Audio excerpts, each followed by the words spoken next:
皆さんこんにちは。今回はリアルな動画を使ったリスニングテストをご紹介します。それでは始めましょう。I run a lot of errands. もう一回聞いてみましょ I run a lot of errands. う。正解はこちらです。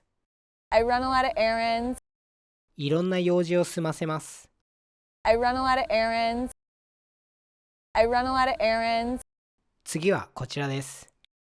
I play with my dog. もう一回聞いてみましょ I play with my dog. う。正解はこちらです。I play with my dog. 犬と遊びます。I play with my dog. I play with my dog. 次はこちらです。I shop at the same stores all the time.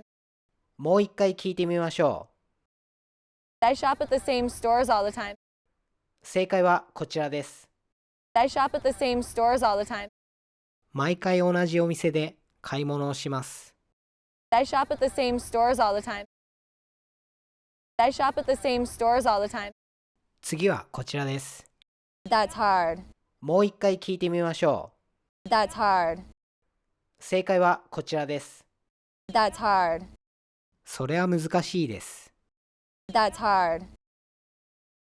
That's hard. 今回はここまでです。それではまた次回お会いしましょう。さようなら。実践的な英会話を短期間で効率よく身につけたい方は、いろんなアメリカ人の生の英会話を学ぶのが一番です。英会話教材 This is 英会話では、アメリカ人約150人の生の英会話を紹介しています。概要欄に紹介していますので、ぜひ見てください。それでは次回をお楽しみに。